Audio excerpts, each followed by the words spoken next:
What's going on, everybody, and welcome to Stylish Grease Monkey. Hey, today I'm going to answer questions in regards to the Neo 320 bidet that I installed about 3 years ago.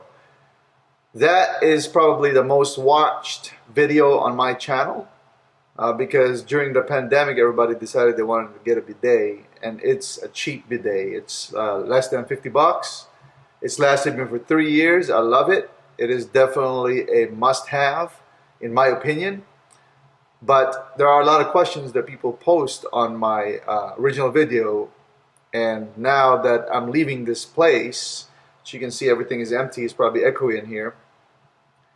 I am going to answer those questions as I take apart this Neo 320. I'm actually not bringing it with me because I'm going to upgrade to a better bidet when I get back to Hawaii.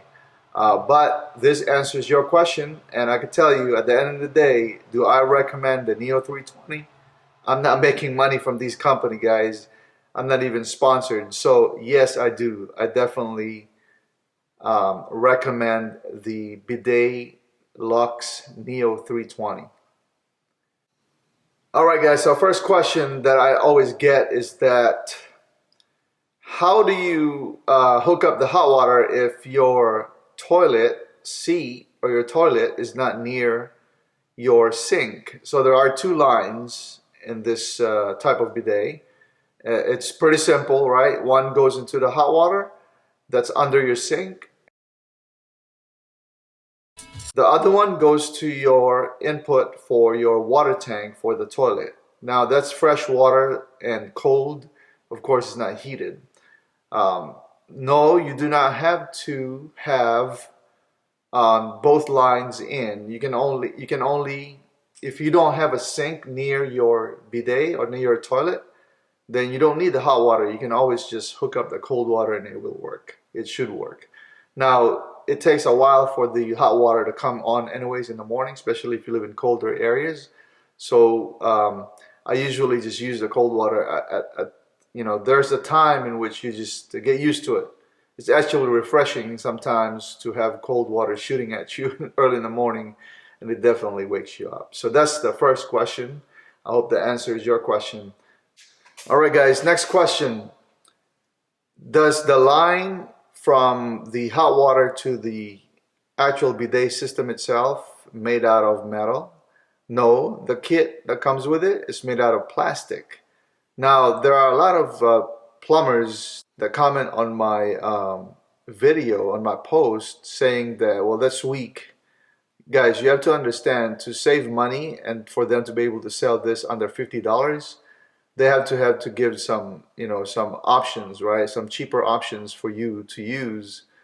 But I can tell you that for the last 3 years, I have never had a problem with this plastic line.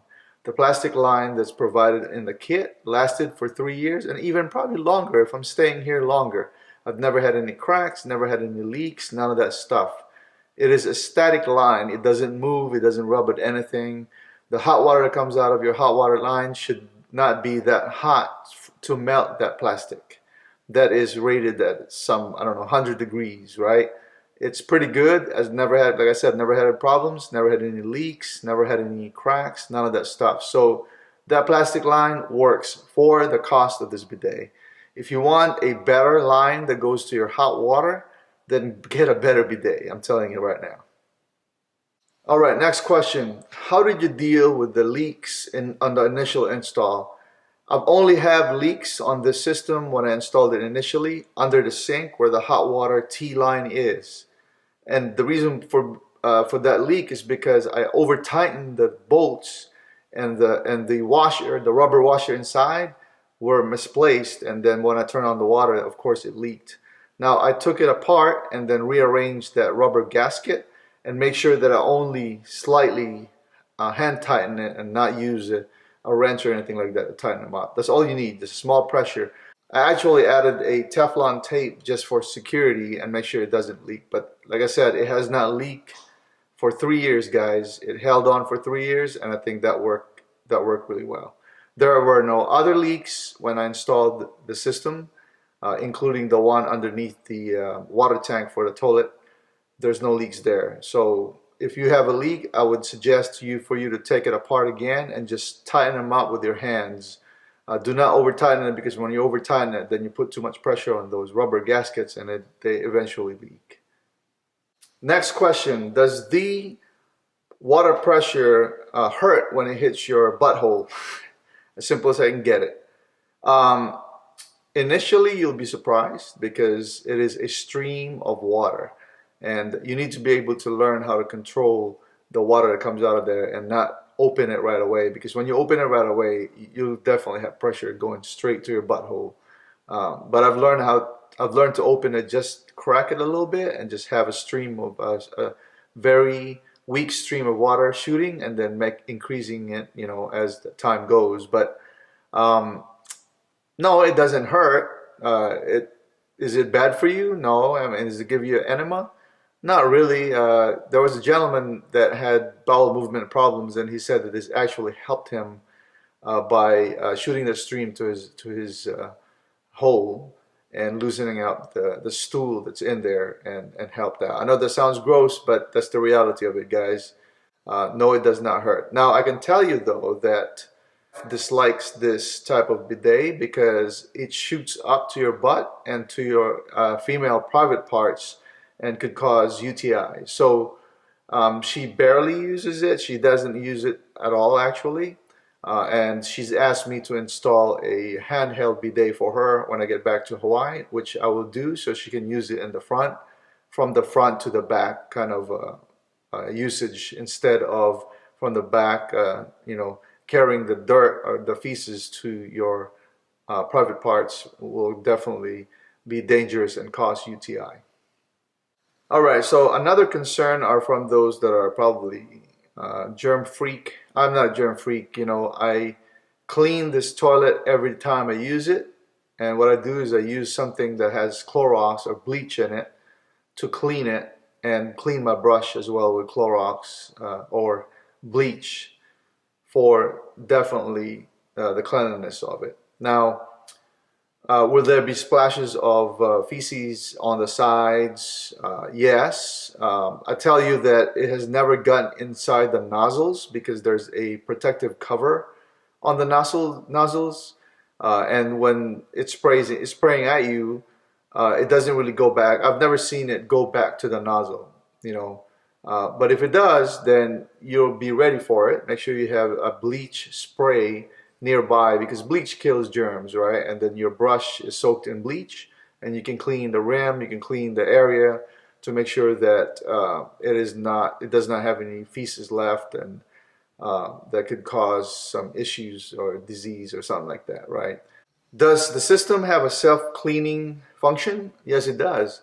You can use a self-cleaning function every day if you want to, and just kind of spray in itself so you can wash out whatever is in there. I would suggest spraying bleach inside where the nozzle area is before you do that, so that it helps with the cleaning. With the cleaning, so self-cleaning works really well.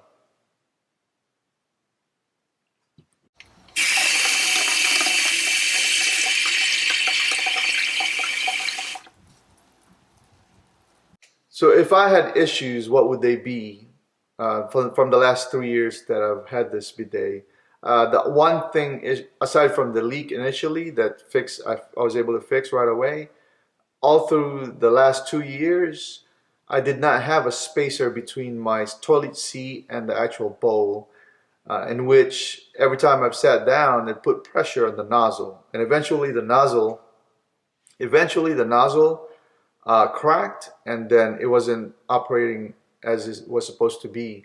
I so happened to have another bidet on the side exactly the same, so I just changed out the nozzle and then put spacers on my toilet seat so that it doesn't put pressure on the nozzle itself. Because the way you put this in your toilet is that the nozzle is so close to the rim that any pressure when you're sitting down that pushes down on the nozzles will definitely probably break it over time if you don't have that. You can buy spacers from Amazon. It so happened that I just made my own. I didn't care. It's in my home. So for those of you that order used Neo 320 from Amazon, sometimes you'll receive it with missing parts. Now, That's the reason why it's being sold for cheaper than the actual. I can tell that most parts that are used on this bidet are American standard. You can go to Home Depot or any of the, you know, any of the stores like that, part stores, home stores, and buy parts for this type of bidet. If you don't know what they're called, if you don't know the part, just take the part with you or something that you need that part for, and then go talk to somebody over there in Home Depot, and I can guarantee you they'll help you find the part that you need for it to complete your installation. All right, speaking of plastic parts, the part, the T that goes between the feed for the toilet tank and your bidet, the T that they provide is made out of plastic, guys. That is something that has not failed me. However, I think there's a propensity of it failing during installation because people will probably over tighten it. So again, do not over tighten it. Just enough pressure to be tight, and then test it. And if it leaks, tighten them up a little bit more.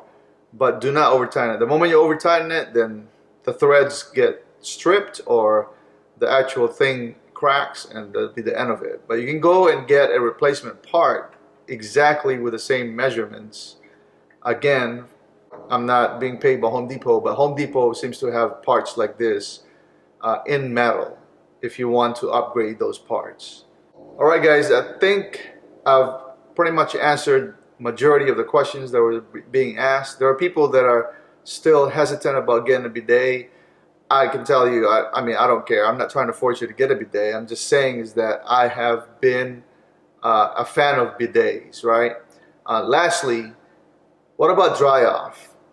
So I've seen on YouTube, I've seen other bidet users use, like a rag that they recycle and wash and things like that. That's possible, and here's the reason why. It sounds nasty, but back in the days when there were no diapers for kids, guess what we did? We used cloth, and then we dumped the waste, wash out the waste, and then put it in the washer, and then wash the cloth for usage. So same idea, you just have to be careful that you don't contaminate everything else that you have in the house by doing this method. But like I said, I've never seen anybody end up in the emergency room or go to the doctor saying that, hey, I did this process and it got me sick. You have to be really careless for you to get sick in this process. That's not what I do. What I do is I continue to use baby wipes because I love the feeling of super clean, right? So I spray it, and then I run a piece of baby wipe, or just one piece of baby wipe down there, and then look, and it's, I would say 99% of the time the water gets it all and it's super clean. So I love that feeling of just being clean. And then what I do with that baby towel that's used is I put it in the trash, and then I just throw it in the trash. So I'm not sure if I'm helping out the environment, I'm hurting it, whatever have you. That's my prerogative. That's how I do it. I recommend you to do whatever you want to do. Just pick the positives or whatever it is that I'm putting out. I have been a long time user of bidets. This particular bidet, the Neo 320, Luxe Neo 320, that I bought from Amazon for less than 50 bucks. I've had for 3 years successfully with no issues, and I'm taking it apart now. That's all I have for you today. I hope that helps you out. I hope that helps out, everything. I answered all the questions that you may have. If you have more questions, if you need help in installation, just comment on the comment section below and let me know. I'm really good. I'm trying to be good in answering all my emails and all of my comments down there. So I really do appreciate you watching and for your support. If you're new to my channel, please subscribe. This is a men's style, men's grooming, and men's health channel, and bidet is definitely something about health. So until next time, I'll talk to you later. Aloha.